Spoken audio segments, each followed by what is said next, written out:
من قال لا في وجه من قالوا نعم. من علم الإنسان تمزيق العدم. من قال لا فلم يمت وظل روحا أبدية الألم.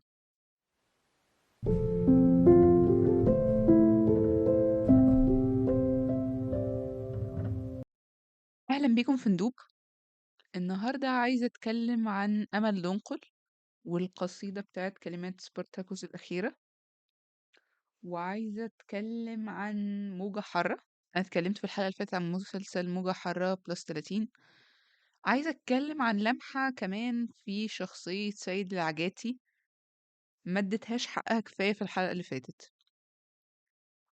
سيد العجاتي أنا فهمت شخصيته بشكل أفضل في المشاهدة التانية للمسلسل وفي قرايتي للكتاب. الكتاب بالمناسبة مش متوفر كبي دي اف على الإنترنت، ولو في حد لقاه ياريت يحط لنا في الكومنتس، سواء موجود على أبجد أو موجود بأي وسيلة تانية ياريت تعرفونا.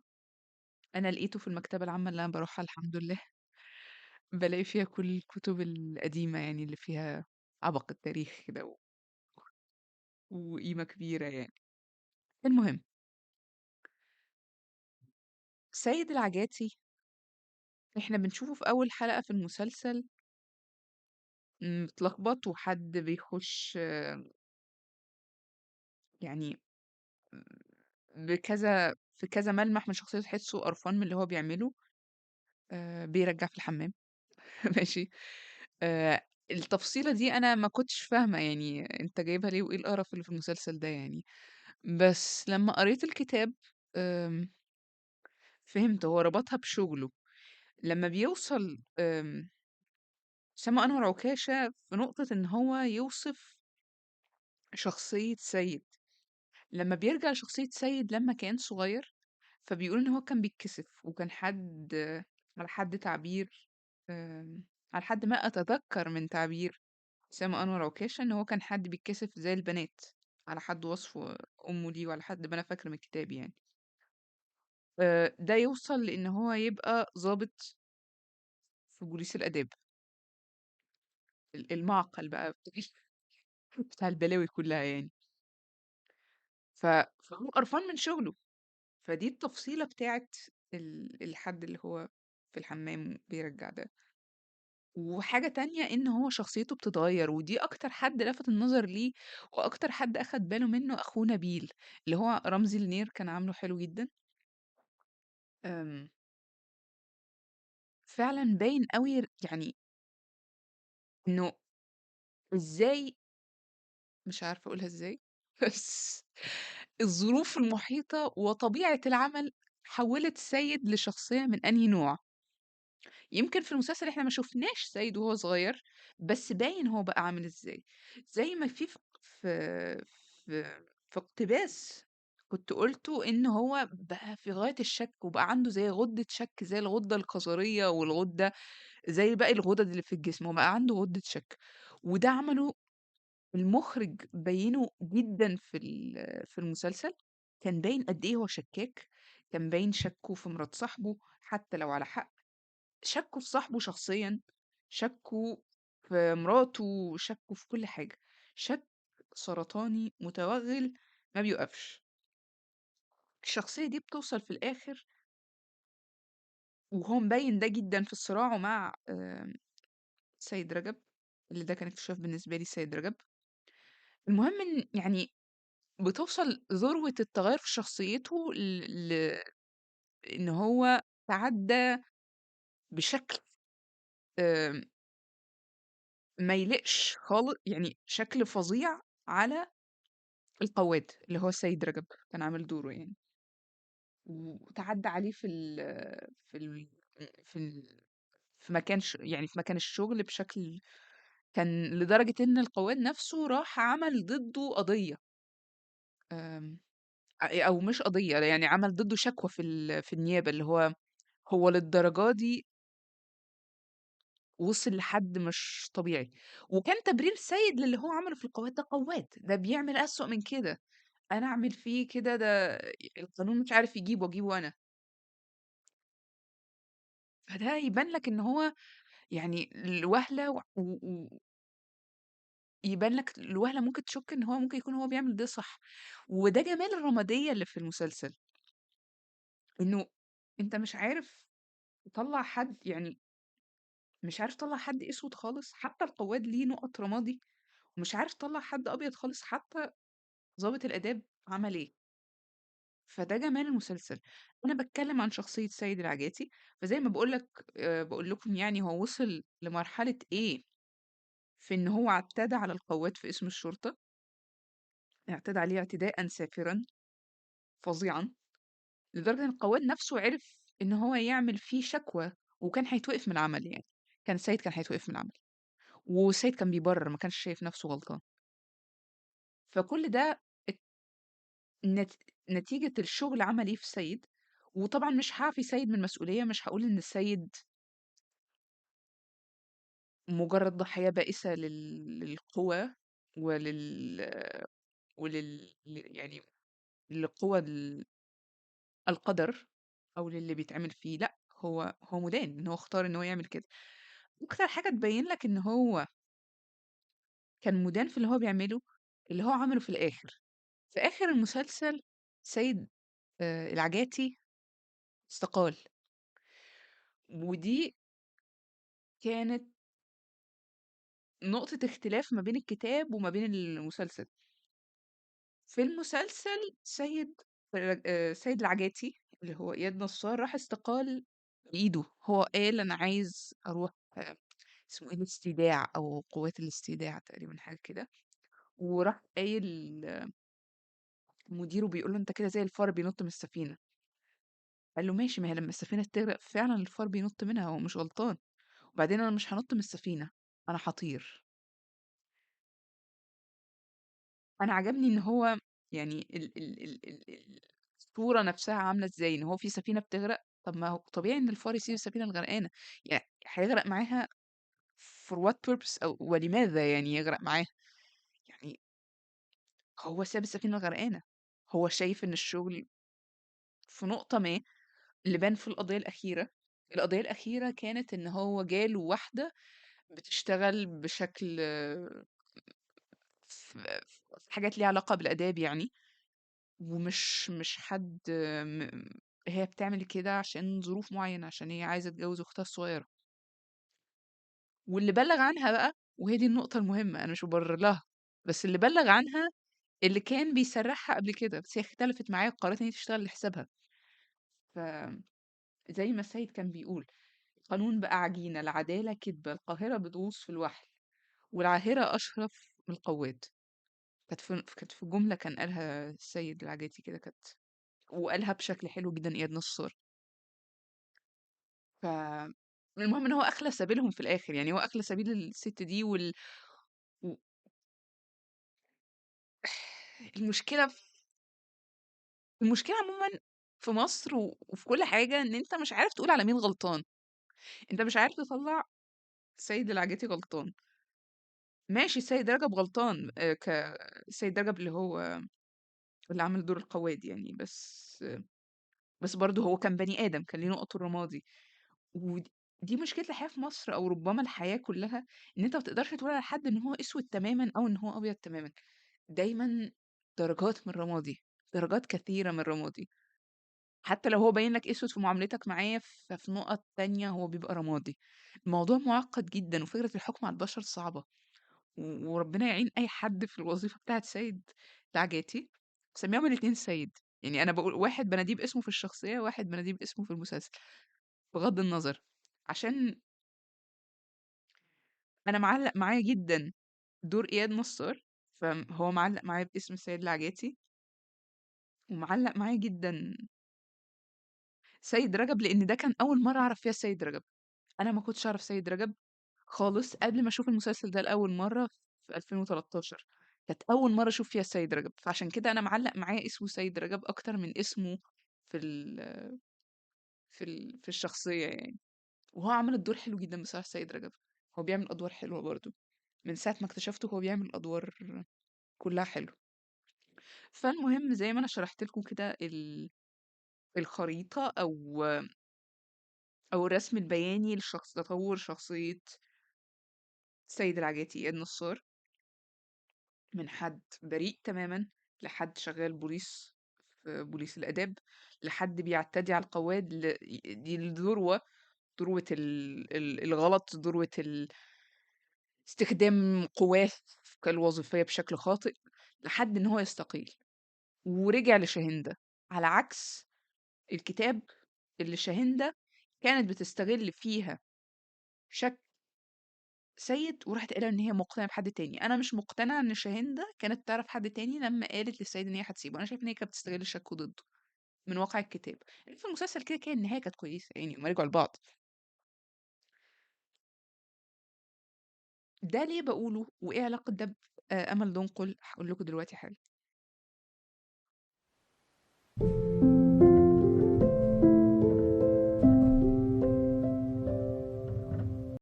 أمل دنقل بقى، أعرفكم مين أمل دنقل. أنا عرفت أمل دنقل من صديقة من أصدقائي اسمها رجاء حاتم، لو هي سامعاني باقول لها إزيك يا رجاء، شكرًا أوي يعني. كان بالنسبة لي أمل دنقل لو كنت سمعت الاسم ده في أي حتة كنت قُلت أستاذة أمل دنقل، بس هو لأ، الحقيقة إن أمل دنقل هو شاعر مش شاعرة، وأشعاره جميلة جدًا، جدًا. كتب حاجة اسمها كلمات سبرتاكوس الأخيرة. عاوزة أعرّفكم مين سبرتاكوس ده؟ سبرتاكوس ده حد من العبيد، كان له دور في حاجة اسمها حرب العبيد التالتة، كانت ضد الإمبراطورية الرومانية. المهم يعني إن هو في الآخر قاد الموضوع واتعلّق واتشنق يعني. أنا باحب كلمات سبرتاكوس الأخيرة اللي كتبها أمل دنقل، وباحب أمل دنقل جدًا. أمل دنقل يعني مش عايزة أطوّل، أنا ممكن أقرا لكم القصيدة، وبعد كده أقول لكم إيه اللي فكّرني بأمل دنقل وأنا باتكلّم عن السيد العجيتي. ف كلمات سبرتاكوس الأخيرة: المجد للشيطان معبود الرياح، من قال لا في وجه من قالوا نعم، من علّم الإنسان تمزيق العدم، من قال لا فلم يمت وظل روحًا أبدية الألم. مُعلَّقٌ أنا على مشانق الصباح، وجبهتي بالموت محنية، لأني لم أحنها حية. يا إخوتي الذين يعبرون في الميدان مطرقين، منحدرين في نهاية المساء، في شارع الإسكندر الأكبر، لا تخجلوا ولترفعوا عيونكم إلي، لأنكم معلقون جانبي على مشانق القيصر، فلترفعوا عيونكم إلي، لربما إذا التقت عيونكم بالموت في عيني يبتسم الفناء داخلي، لأنكم رفعتم رأسكم مرة. سيزيف لم تعد على أكتافه الصخرة يحملها الذين يولدون في مخادع رقيق، والبحر كالصحراء لا يروي العطش، لأن من يقول لا يرتوي إلا من الدموع. فلترفعوا عيونكم للثائر المشنوق، فسوف تنتهون مثله غدا. وقبلوا زوجاتكم هنا على قارعة الطريق، فسوف تنتهون ها هنا غدا. فالانحناء مر، والعنكبوت فوق أعناق الرجال ينسج الردى. فقبلوا زوجاتكم، إني تركت زوجتي بلا وداع. وإن رأيتم طفل الذي تركته على ذراعها بلا ذراع فعلموه الانحناء، علموه الانحناء. الله لم يغفر خطيئة الشيطان حين قال لا، والودعاء الطيبون هم الذين يرثون الأرض في نهاية المدى، لأنهم لا يشنقون. فعلموه الانحناء، وليس ثم من مفر. لا تحلموا بعالم سعيد، فخلف كل قيصر يموت قيصر جديد، وخلف كل ثائر يموت أحزان بلا جدوى ودمعة سدى. يا قيصر عظيم قد أخطأت، إني أعترف، دعني على مشنقتي ألثم يدك. ها أنا ذا أقبل الحبل الذي في عنقي يلتف، فهو يداك، وهو مجدك الذي يجبرنا أن نعبدك. دعني أكفر عن خطيئتي، أمنحك بعد ميتتي جمجمتي، تصوغ منها لك كأسا وشرابك القوي. فإن فعلت ما أريد، إن يسألوك مرة عن دمي الشهيد، وهل ترى هل ترى منحتني الوجود كي تسلبني الوجود؟ فقل لهما قد مات غير حاقد علي، وهذه الكأس التي كانت عظامها جمجمته وثيقة الغفران لي. يا قاتلي إني صفحت عنك، في اللحظة التي استرحت بعدها مني استرحت منك، لكني أوصيك إن تشأ شنق الجميع أن ترحم الشجر، لا تقطع الجذوع كي تنصبها مشانقا، لا تقطع الجذوع فربما يأتي الربيع والعام عام جوع، فلن تشم في الفروع نكهة الثمر، وربما يمر في بلادنا السيف الخطر، فتقطع الصحراء باحثا عن الظلال، فلا ترى سوى الهجير والرمال والهجير والرمال، والظمأ الناري في الضلوع. يا سيد الشواهد البيضاء في الدجى، يا قيصر الصقيع. يا إخوتي الذين يعبرون في الميدان في انحناء، منحدرين في نهاية المساء، لا تحلموا بعالم سعيد، فخلف كل قيصر يموت قيصر جديد. وإن رأيتم في الطريق هانيبال فأخبروه أني انتظرته مدى على أبواب روما المجهدة، وانتظرت شيوخ روما تحت قوس النصر قاهر الأبطال، ونسوة الرومان بين الزينة المعربدة، ظللن ينتظرن مقدم الجنود ذوي الرؤوس الأطلسية المجعدة. لكن هانيبال ما جاءت جنودها المجندة، فاخبروه أنني انتظرته لكنه لم يأت، وأنني انتظرته حتى انتهيت في حبال الموت، وفي المدى قرطاجة بالنار تحترق، قرطاجة كانت ضمير الشمس، قد تعلمت معنى الركوع، والعنكبوت فوق أعناق الرجال، والكلمات تختنق. يا إخوتي، قرطاجة العذراء تحترق، فقبلوا زوجاتكم، إني تركت زوجتي بلا وداع. وإن رأيتم طفلي الذي تركته على ذراعها بلا ذراع، فعلموه الانحناء، علموه الانحناء، علموه الانحناء. أنا بس وأنا بقرا القصيدة يمكن أنا عارفة سبرتاكوس. سيزف، اللي ما يعرفش مين هو سيزيف أو سيسيفس أو سيزف، سيزف ده كان حد، قصة مشهورة جدا اتكلم عنها ألبير كامو في كتاب من كتبه يعني. هي أسطورة يعني، بتقول لك إن في واحد غضبت عليه الآلهة، فبقى يجر كل يوم صخرة لفوق الجبل، بعد كده الصخرة بتقع، بعد كده تاني يوم بيطلع تاني يجر الصخرة لقمة الجبل، بعد كده تقع، بعد كده تاني يجر الجبل، يجر الصخرة يعني. فده سيزيف للي ما يعرفش مين سيزيف. هو بيدل يعني في أحد الرؤى للموضوع إن هي حاجة عبثية جدا، إن أنت كل يوم هتجر الصخرة فوق وتنزل تاني، هتجر الصخرة وتنزل تاني. ألبير كامو ليه جملة بتقول we must imagine Sisyphus happy، احنا المفروض نفكر في سيزيف إن هو سعيد. لسه لم أدرك تماما وجهة نظر ألبير كامو احنا المفروض نشوف سيزيف سعيد ليه، بس هوصل لها في يوم إن شاء الله، هحاول أفهمها يعني. بس حبيت أعرفكم مين سيزيف. اللي اتقال اللي هو سيزيف لم تعد على أكتافه الصخرة يحملها الذين يولدون في مخادع الرقيق. ده مين سيزيف يعني. وكلمتكم عن سبارتاكوس اللي هو من المتمردين بتوع العبيد.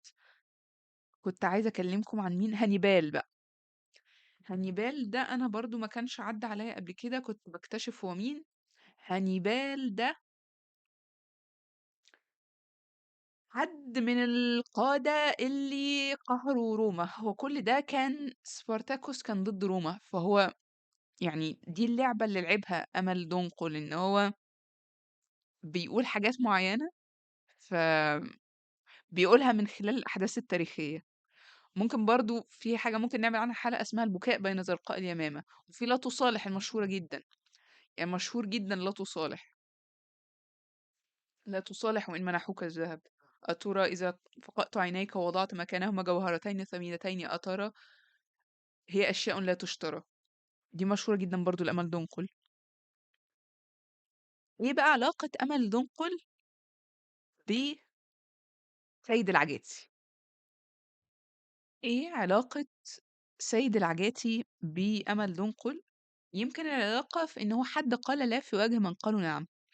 ما علّمش الإنسان تمزيق العدم، لإن هو يعني دي حاجة خاصة بالmetaphor أو بالتشبيه اللي استخدمه أمل دنقل في إن هو يقول لك هو المجد للشيطان معبود الرياح، معبود الرياح يعني معبود التغيير، على حد آمم، ما رجاء حاتم يعني تشرح القصيدة يعني ليّا صديقتي.